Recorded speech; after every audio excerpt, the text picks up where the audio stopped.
We are delighted to have Professor Stroup from University of Nebraska-Lincoln here visit us in Finland. And Professor Stroup is one of the leading experts in our field, especially in these generalized linear mixed models that we also use very widely and need a lot in Luke also. So I think we think it's very interesting to hear some of your thoughts on a few questions, but first of all, welcome to Finland. Glad to be here. Enjoying my time immensely so far. Yeah, sounds good.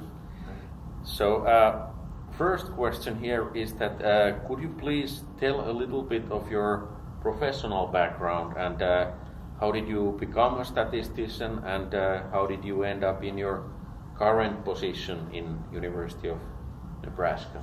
Okay, well, when I was in high school, I was good in math, but I was also good in English, and I was actually interested. This was the late 1960s in the United States, and I was really interested in politics and interested in the social sciences. And when I went to college, I started off majoring in math, and I switched to political science, and I majored in physics for about a week, and I majored in about 12 different things, and finally I got real interested in psychology, and that was my undergraduate major. And when I started looking at graduate schools in psychology when I was a senior in college, I decided there is no way in the world I'm going to do this for a career. So I went back and I took a couple of math courses that I probably should have taken earlier and began to think about, well, I've got a psychology major and I'm good in math. Maybe I could be a high school math teacher. And one math teacher said, you don't want to do that. You're good in math, but you don't want to do math for its own sake. You're interested in everything, but not enough to really be a major in it. You need to go talk to the professor, the chair of the statistics department. And he heard my story and he said, yeah, you should be in statistics because you need to be good in math, but you're not doing math for its own sake. And on Monday you can visit with a social scientist, and Tuesday an agronomist, and Wednesday somebody else, and you don't have to decide what you want to do when you grow up, but you can get paid for it. And I said, this sounds good. So that's how I decided to major in statistics. And then when I was in graduate school, we taught the undergraduate stat class, and I realized that I really enjoyed teaching.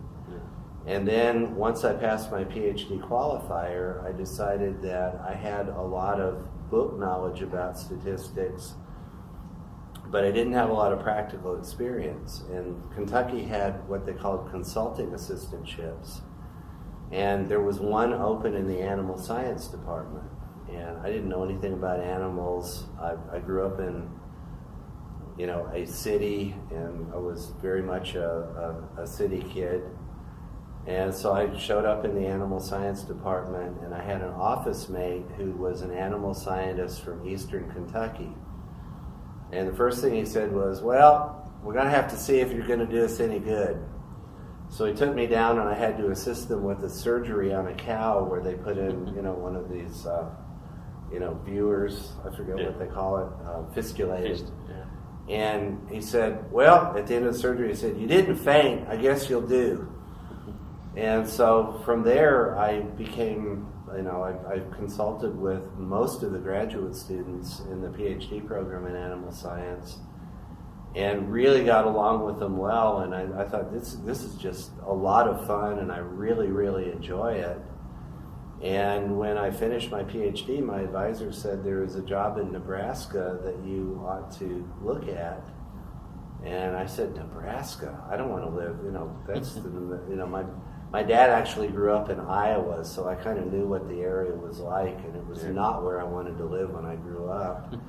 But I met the people, and I really loved, and as my dad pointed out, where you work is where you're going to spend 40 or 50 hours a week. You better like it. Yeah. And I really liked the people, and I liked the attitude, and I went there, and I've been there ever since.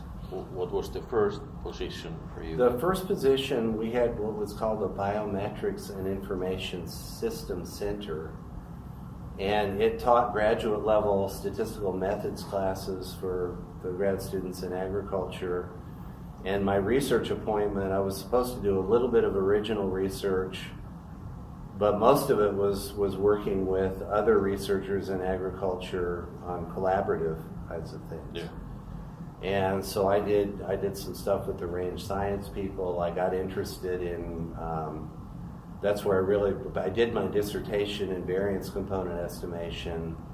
So I got connected with this regional mixed model project, and that kind of, and I found applications for that in a lot of the work that my colleagues in agriculture were doing, and that continued to snowball, and that really became my career focus at that point. Yeah. When I think the culmination of our mixed model project was the group that we had was a group called University Statisticians of Southern Experiment Stations. And the original group, Jim Goodnight had been part of, and it was the group that originally developed SAS. Yeah. And then he went private, but our group, and so I was asked to join this group in 1983. Yeah. So it had already been in existence for about 15 years. But we knew that there were limitations in Proc GLM, and so that's what we were basically trying to do, was figure out methodology that would address the limitations in Proc GLM. And out of that came this regional mixed model project. SAS hosted the USSES meetings in 1988, and I had a colleague named Bill Sanders who had been part of the original group, and he was the guy from Tennessee that I was referring to. Yeah. Bill was a very persuasive individual. And we started talking with Goodnight about the limitations of GLM, and he said, well, could we make some modifications in Proc GLM? Basically, Bill, we had a big dinner that SAS hosted, and Bill got a bottle of red wine and put Jim in a corner, and evidently they stayed there till about 4 a.m. And at the end of that, Goodnight had decided to hire Russ Wolfinger and develop Proc Mixed. And so Russ and I became really good friends when he was developing that procedure. And he developed the software, and then he would send it to me, and I would try to break it. and then we began to kind of co-write a little bit of documentation, and that eventually led to the first edition of the SAS Mixed Model book. Oh, yeah. So that's interesting. So that's kind of how, that's the root of this. And then Oliver came along, and he and I became really good friends, and that's where the GLMM part began to develop. Yeah. So in Natural Resources Institute Finland, we have a group of 14 statisticians who work in collaborative work with research scientists, and we give courses in statistics to research scientists, and also do consultation on statistical methods and statistical software.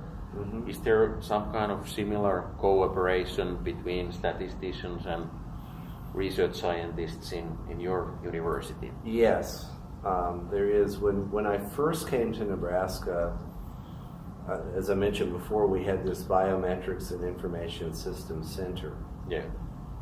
And our main charge was to provide statistical support for the researchers in Nebraska's Institute of Agriculture and Natural Resources. Yeah. So it was academic research, but I imagine there's a lot of similarity to the kind of work they were doing and the kind of work that Mika is doing. What we got to a point where we realized that if we were going to grow our program and really provide the services to the university that we needed to provide, we needed to have a degree program in statistics, partly so that we could train statisticians to do this kind of work, because that's part of the mission of a land-grant university in the United States. So in 1990, Dave Marks became our department chair, and by 1992 we had a master's program. And one of the things that we did with the master's program was we formed what we call the Statistics Help Desk. So in particular, grad students would come in when they were doing their thesis work, and they would talk to a graduate student. And if the graduate student understood the kind of problem they were working on, they could basically walk them through the analysis. And if the problem was too difficult, then one of the faculty would get involved with this.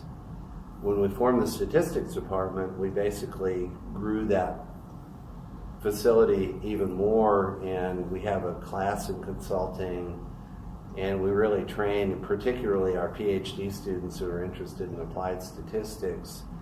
They really learn how to consult and collaborate with people in other disciplines. And so we have a formal mechanism. Part of the responsibility of our department continues to be to provide statistical support for the Institute. And collaborative research is definitely an important part. We have some faculty that are mathematical statisticians and other faculty who've been applied to be more applied statisticians, and part of the job responsibilities is to collaborate with researchers in other areas and do important work. Yeah. Okay. Do the research scientists also participate in the courses you teach at the university, or is it mostly students? It's mostly students, although we do have faculty that I've actually had the dean of the College of Agriculture decided that he needed to get his statistics a little bit, he needed to learn a little bit more statistics. So he said it was in self-defense to deal with his graduate students. So he actually sat in on my design of experiments class. Yeah. But most of the teaching we do is for undergraduates or for graduate students who are like in agronomy or animal science or food science or agricultural engineering or entomology or natural resources. So what mutual benefits do you think can be achieved for the research projects by having a cooperation between statisticians and the researchers? From my point of view, I think every bit of the statistical research that I've done in my entire career has started as a consulting problem. Yeah. So, for example, I would say when I was working with animal science, probably the vast majority of the data sets that I would work with my collaborators had some kind of a split plot or a repeated measures feature. So when I got involved with this mixed model project, I knew from the experience that I had with the researchers I was working with what the limitations of Prop GLM were and what kind of things really needed to be addressed in order for a replacement procedure to adequately deal with their kinds of research. So I don't think it would have ever occurred to me that was an important a statistical research problem, if I hadn't been working with those animal scientists. Yeah. Later on, when I went to Morocco, I became aware of the spatial variability things, and that got me into that aspect of mixed models. Yeah.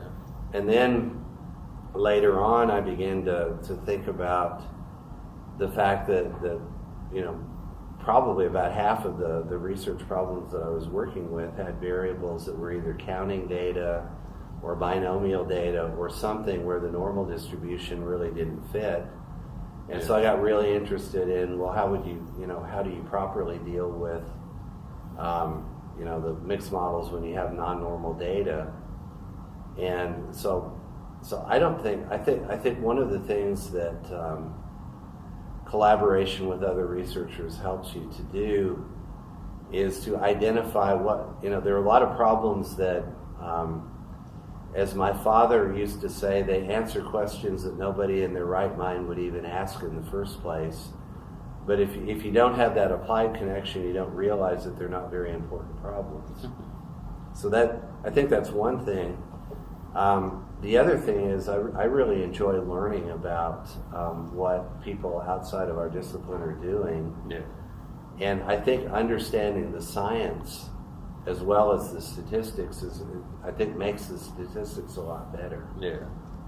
Because my wife talks a lot about how we lapse into stat speak, and I find statistics a lot more interesting if there's a scientific story that it's telling, and it's not just math, and it's not just formulas, and it's not just stat, but there's actually somewhere behind there's a reindeer or a cow or a field of wheat that is growing and it's doing something, and the statistics are telling the story about what it's doing.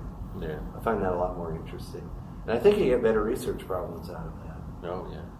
And I certainly know that we enable better research on the part of our colleagues, because so much of modern biological research is quantitative now. Yeah. That if they can't deal with the quantitative aspects of it in a contemporary sort of way, then the world is sort of the loser for the lost knowledge. Yeah. Do you have some examples where statistics has made a big difference versus the kind of conventional way of analyzing the data? Yeah. One of them was an example we did this morning. We have in western Nebraska, we have in the agronomy department in the plant breeding group, there's a lot of interest in breeding more better varieties of wheat that will grow in a relatively harsh environment. Yeah. And as climate change, kind of changes the growing conditions in the Great Plains, they're having to develop varieties that are going to adapt to the way things are going to be, which is probably going to be a harsher environment in that part of the world. Yeah. So the big contribution is that by getting the kind of spatial analysis that we talked about this morning into their awareness, what they were doing before, they really weren't going to learn a lot, and they were probably going to learn a lot. They were probably going to come up with a lot of results that really weren't true. Yeah. And so I think they're getting more accurate information with more efficient experiments by being aware of these contemporary statistical methods that they would not have had available 20 years ago. Oh. So I think that's one area where I think we've really, really made a difference. Oh.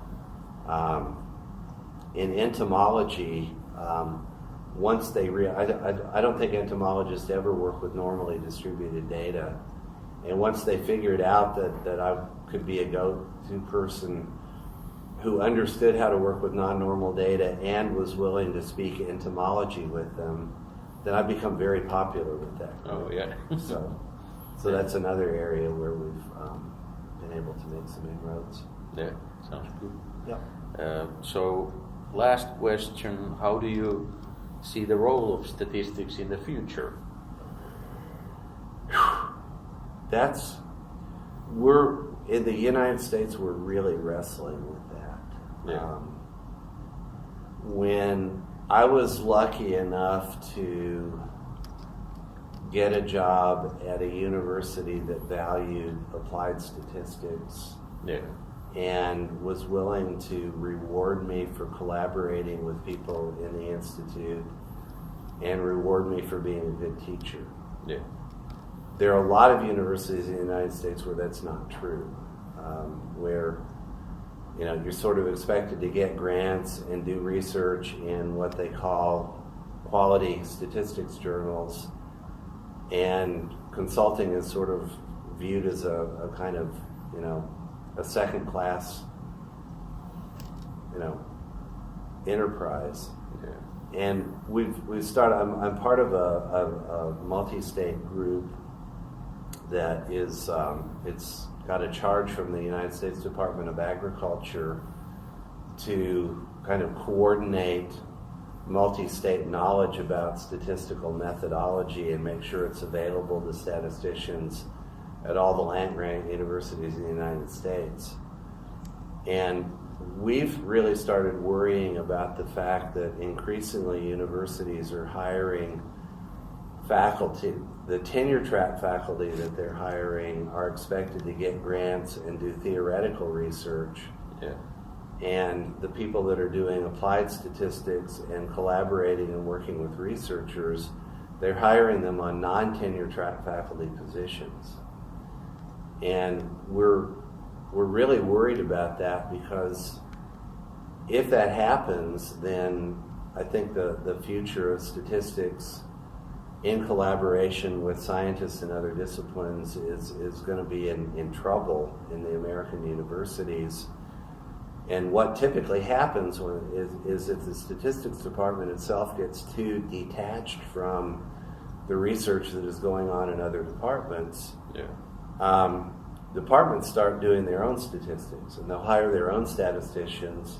Yeah. And eventually, we don't have that. Right now, what we have is really good communication between the theory people and the applied people. Yeah. And I think we need to preserve that, because all the work that I've done, I'm not that strong in theory, but I have colleagues who are, and we can communicate. Yeah. And that improves the quality of both of our researchers. So I think that's one, troubling trend that we need to watch out for, because on the other hand, it's obvious that all of the sciences are becoming more and more quantitative, and they're more and more depending on very large data sets. I don't know if it is in Finland, but I know big data, quote unquote, is a huge buzzword in the United States right now, and all the techniques that are associated with it, I think, require much more sophisticated statistical methodology than we have right now. Yeah. So one of the things we're thinking about is that most of the statistics that I do, that I've been talking about in this short course, and that has historically been done, has been with relatively small designed experiments. Yeah. So one of the things that we're probably going to be increasingly deal with is much, much larger studies that are much less well designed. Yeah. So one of the things that I've thought about is, when R.A. Fisher went to Rothamsted, they were doing experiments at Rothamsted, but there was really no concept of experimental design. Yeah. And Fisher's job was to make sense of all the data that they were collecting, and out of that, very quickly he realized that if we thought more about how we designed the studies and what we did before we started collecting data, we could learn more at the end. Yeah. So one of the things I think statistics is going to have to grapple with is to reinvent design of experiments, but really think about how, design as it applies to big data. Yeah. And so I think that's one growth area. Yeah. I think the other growth area is as computers become more and more and more powerful, I think the Bayesian orientation towards statistics is going to become increasingly important. Yeah. A lot of statisticians have talked about the fact that in the 20th century, we emphasize statistical inference. In the 21st century, the emphasis is going to be on prediction, not on it. So we're going to look at what's going to happen next rather than what happened in the last experiment. Yeah. So I think those are direction. I mean, there's part of it is an organizational concern that somehow we have to preserve the how is it? We have to preserve applied academic statisticians somehow. Yeah. And I don't know if we're doing that great of a job in the United States right now.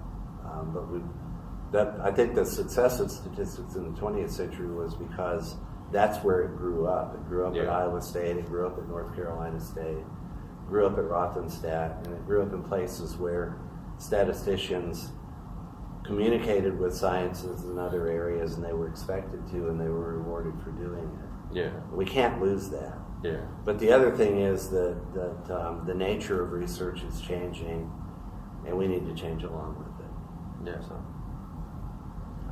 Okay, yeah. All right. Thank you very much for this interview. You're and welcome. We hope we will also see you in Finland in the future as well. Oh, I hope so. Yeah. Yes. Yeah. I should say that a lot of our friends have been following our trip here, and we've got friends who a week ago really never thought about Finland, and now this is the place to go. Yeah. So, Sounds good. yeah. Okay, thank you. Yeah.